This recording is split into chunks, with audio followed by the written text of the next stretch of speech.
Okay, so this is the Battle of the Titans. Well, not quite, because, anyway, let me get into it. I've been meaning to do this comparison for quite a while, finally had a chance to do it, and so for the last 4 or 5 days, I've been consistently comparing every morning for a few hours, listening, and it's just been an absolute joy. So let me tell you what we're going to compare. We're comparing the Gryphon Apex big stereo amplifier, we've talked about this in a couple of videos, versus the tiny, at least physically, D'Agostino M400 MxV Momentum monoblock amplifiers. Now that is that's a mouthful. Say that many, many times quickly. So the reason I want to do this is because, first of all, price-wise, they are closer. The big D'Agostino Relentless 800s are substantially more expensive. So the Apex is $103,500 US. The D'Agostino Momentums are $79,950, so roughly about $23,550 difference. Okay, or according to my calculations, 30% less. So that's the first reason. The second reason is that when I decided I wanted to do the comparison a few days ago, I was the only one here. This was about 4 o'clock in the morning. And so I had to move something that I could physically move, and that was the D'Agostinos. They weigh about 120, 130 pounds, so I could at least move that. I have no hope in hell trying to move either the Apex or the Relentless by myself without either damaging the equipment or my back. So that's the other reason. Now, caveats. In an earlier review of the Apex, I said that in the original testing, first impressions, I screwed up.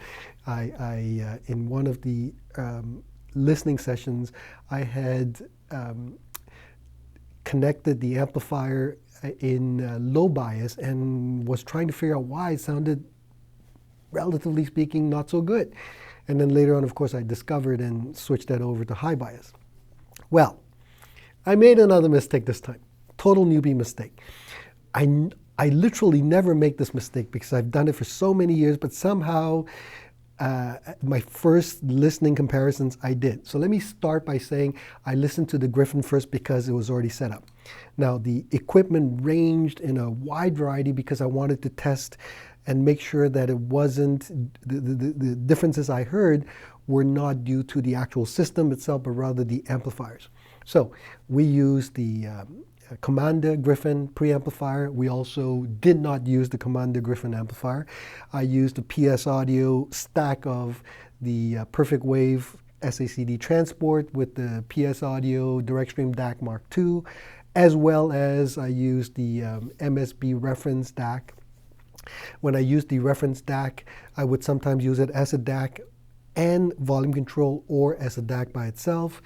I used a whole bunch of different cabling, including Nordos Valhalla as a loom, and or Shunyata Sigma as a loom. And so anyway, so there was quite a lot of variety, and each time I made sure to only change one thing at a time so that I would know what I was listening to and whether or not there was an issue. Having said all of this and been so careful with all of this, let me talk about the sound first. So first impressions with the Gryphon, again, wonderfully transparent. My gosh, I mean, if you treasure neutrality and accuracy and transparency, I can't imagine too many other products as good as the Gryphon. I'm sure somebody's going to say, yeah, well, this and that, perhaps. But I've never had a chance to compare them side by side, so that would just be conjecture. I will also say that the neutrality does not come at the expense of musicality or being cold. I've certainly owned quite a few very well-known, very highly regarded neutral products, and I very quickly got rid of them because it was like vampires. They just killed the soul in the music. I just wouldn't want that again. Not the Gryphon. And I was very pleasantly surprised with that. So, first impressions, wow, really. And in fact, the more I listened to Gryphon, the more I enjoyed it. So then I thought, okay, got to switch over to the D'Agostino now and see what it looks like. I hook it up, start listening, and I'm going, oh, in comparison, this sounds awful. Well, stretch. Not very good. It sounded muffled, sounded dull, weak, very laid back. I was very depressed, thinking something's wrong.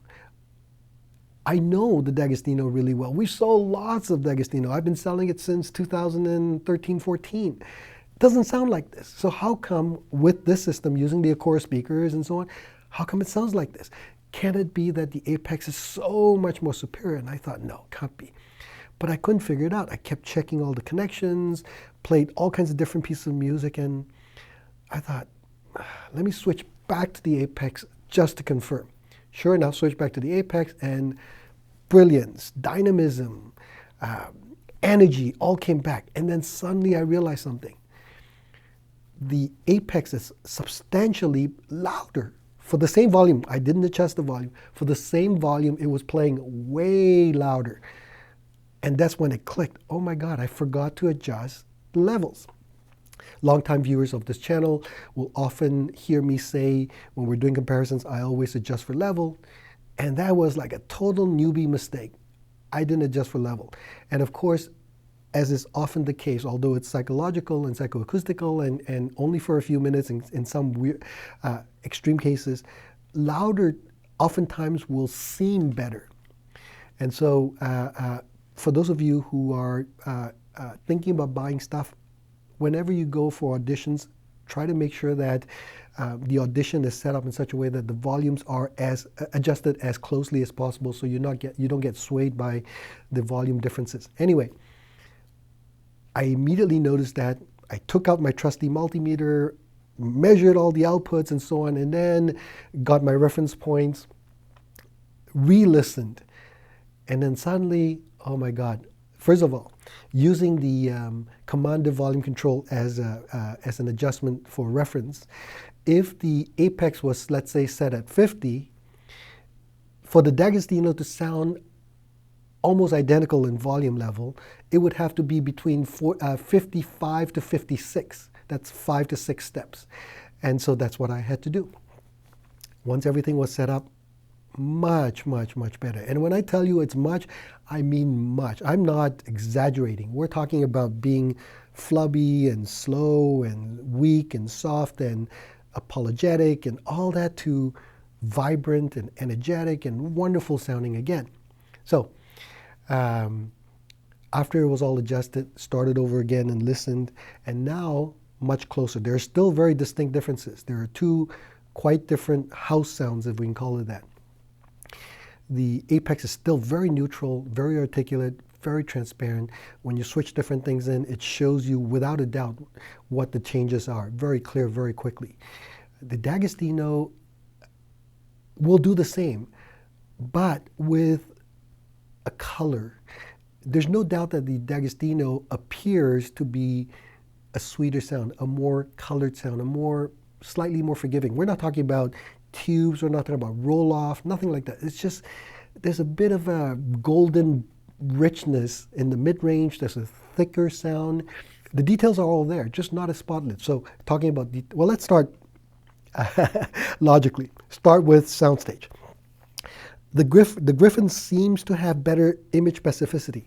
It's sharper. You can tell where things are better. It's also a taller soundstage, not by much, but it is a bit taller. The D'Agostino seems to be wider, and this was quite clear. I had to do it a few times to confirm this.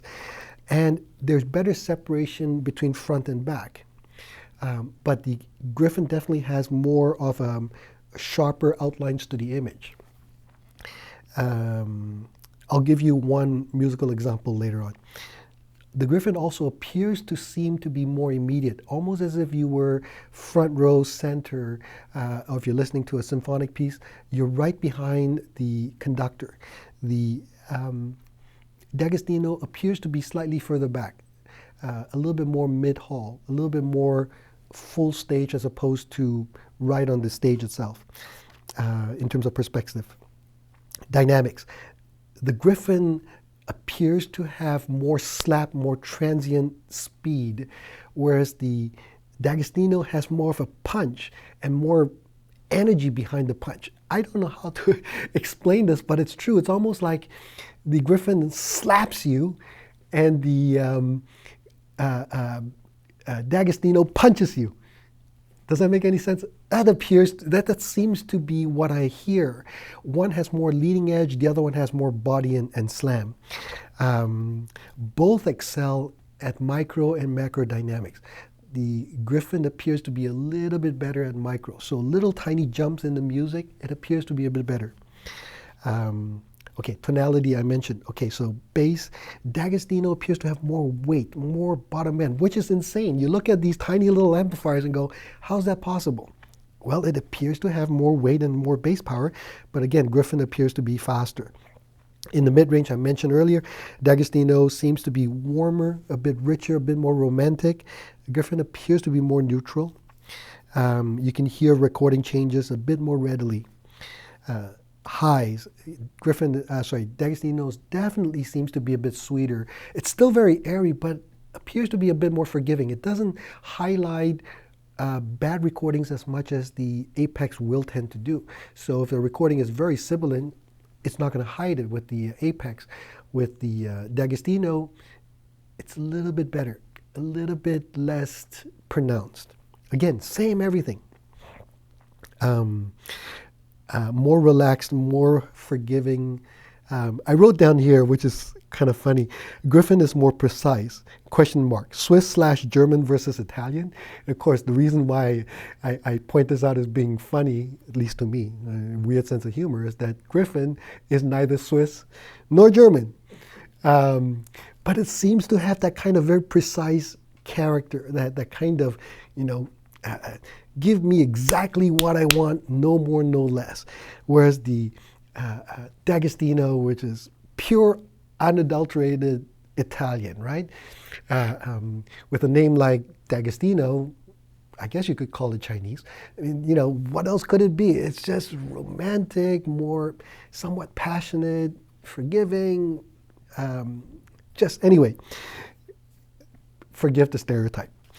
All right, let me talk about a specific music example. I was going through all the lists and I thought, well, let me just talk about this one because this particular recording encapsulates everything that I just mentioned.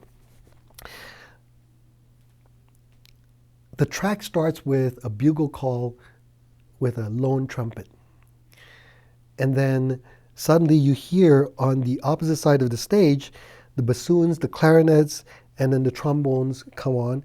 And then the answer comes back again with more of the horn section, and then finally the timpani comes on. This is Rachmaninoff's Capriccio Italian, particularly by Kenneth Alwyn with the London Symphony Orchestra. Look for it on Cobas or Tidal or your favorite streaming service. It's a wonderful, wonderful recording. The strings, after the initial crescendo, the strings then play this lead melody, at least for the first little while. This Capriccio Italian was written by Rachmaninoff when he and his brother, Modest, imagine a name called Modest, went to visit Italy, and then they were influenced by all the street sounds and the culture and so on. They wrote this Capriccio Italian, which apparently also means fantasy, Italian fantasy. And it's just a beautiful 15-minute song, track, just absolutely wonderful. Ever since I heard it when I was a kid, I've always enjoyed it.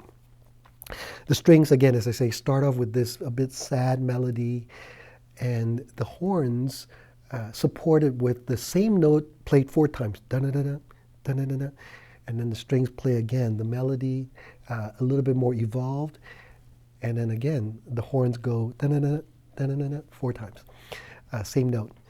And this theme develops a bit more and more. Now the string section now plays 6 notes, and then it repeats 6 notes, and then goes down to 4, and then eventually goes down to 3.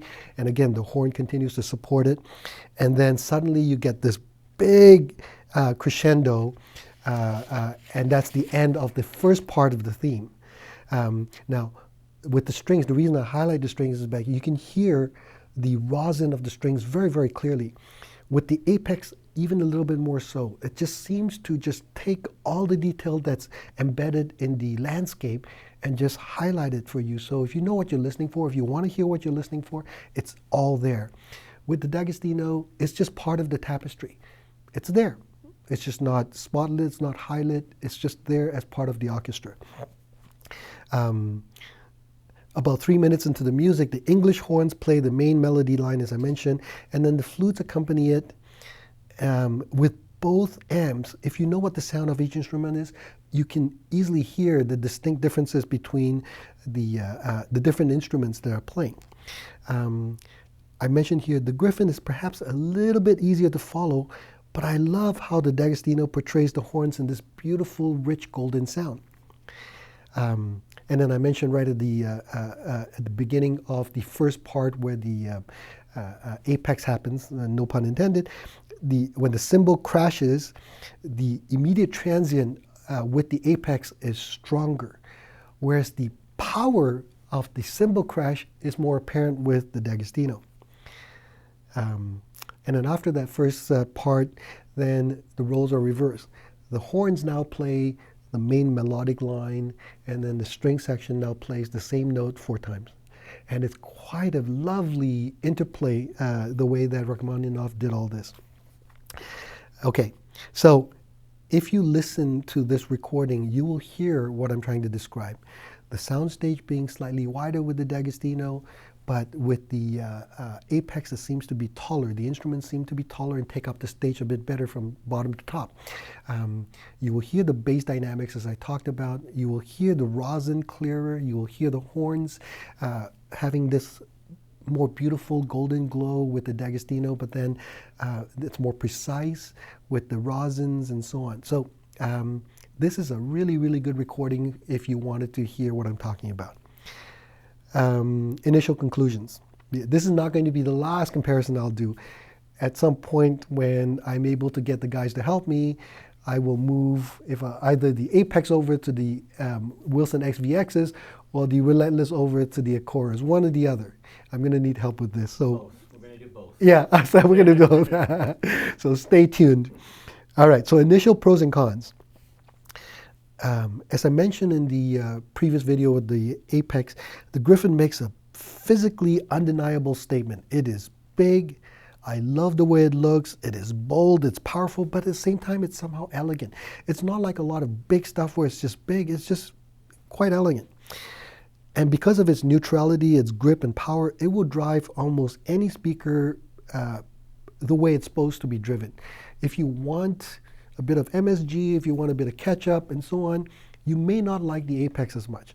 But if you love hearing what's on the recording, if you want to hear insights into what the artist was trying to portray and so on, Apex may be right for you, or any of the other Gryphons, because my understanding is that the new Gryphons, the Essence, the Apex in particular, both of them, are designed with very similar technology and philosophy and parts. So the Essence may well be the incredible buy in the lineup. When we get it, we'll compare and see. The Gryphon looks like it's built to last a lifetime, and certainly based on my experience and clients I know who own Gryphon, they tell me that this stuff lasts a very long time, and generally very good to very good resale value. Now the D'Agostino also makes a physical statement, but in a different way. It's small, it's finished like jewelry. I love the contrast between the copper / rose gold look and the stainless, or you can choose the black as well. I love the meters, the steampunk look. I love the fact that it's small. I never used to, by the way. At first I remember thinking, this is too small.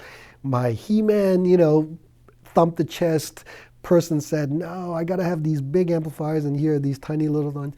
Turns out over the years I've really begun to enjoy the fact that they're not that big, and as I mentioned earlier, I could physically carry them and set them up. I like the fact that it's also slightly more romantic.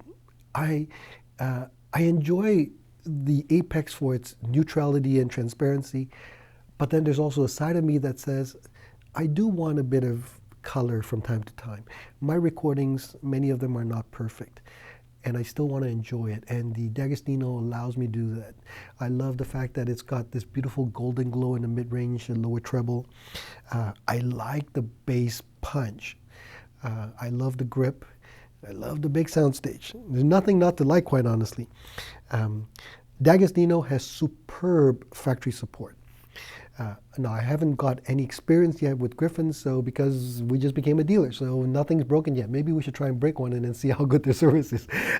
But with D'Agostino, in the past, when there's an issue, I contact them. If it's something that they can immediately identify, they'll shoot a video, send it over to me, show me how to do it, and it's really that simple. They send me the board, put it in, boom, it's done. So really good service and support from the factory. And again, generally good to very good resale value as well. Cons, for both of them, crazy money, like crazy, crazy money, all right? However, if you are the kind of person that is never satisfied with anything less than the very best, and you know who you are, people who know that person understand what I'm talking about. This is a person that somehow was always wired to be ambitious, to strive for better. They can never stand still. There's always another mountain to climb. And thank God for people like you, because the world changes because of people like you. If it was up to the rest of us, including me, the world would be still stuck in the Middle Ages, because we would not have even bothered with the wheel. God only knows when the wheel was invented, right? We'll just lug it everywhere. But so, thank God for people like you. You cause many of the changes that we see, and you're the kind of person that these two products are designed for. Second con, balanced input only. So if you have a beautiful preamp or a source that only has RCA and you love the source, you have to get some sort of an adapter to make it work. Heat. The Gryphon measures between 53 and 54 degrees Celsius at the heat sinks. Lewis brought in, God bless him, his digital thermometer, and I pointed it at the Gryphon and checked it over many, many days to see if it fluctuated. And sure enough, 53 to 54 degrees on both sides. Didn't matter so much whether it was front or back once it's at high level setting. That's hot. For North America, it's 127 to 129 degrees Fahrenheit. So, but as the Arizonians say, it's dry heat. The D'Agostino measures 38 degrees Celsius, about 100 degrees Fahrenheit. So pretty warm too. And if you crank it really, really hard, it will get hotter, because that's the nature of Class AB. All right, so that is the initial wrap up of the comparisons. As I have more thoughts and conclusions, if you will, or feedback, I will certainly do another video about these two. But for now, I mean, this is like a loser's way of taking it out, taking an easy way out. But I really can't decide. It's true. I really don't know how to decide. It's like choosing between my three girls. You know, who do you love more? Well, I love all three more. Who do you like more? I'm going to get into so much trouble. Anyway, the point is that they're both so good. And thank God. As somebody pointed out in one of the comments in the last video, that's why audiophiles should have multiple systems. He's not wrong. He's not wrong. All right, well, thanks for watching this rambling video. As usual, love to read your comments. Please put them below. Let me know what you own, what you like about your system, whether you've owned crazy neutral systems that you really enjoy, or you've gone to a system that's much less neutral perhaps, but more forgiving, and why you like that. I love to read your comments. So please do that, and we'll see you again next time. Bye-bye.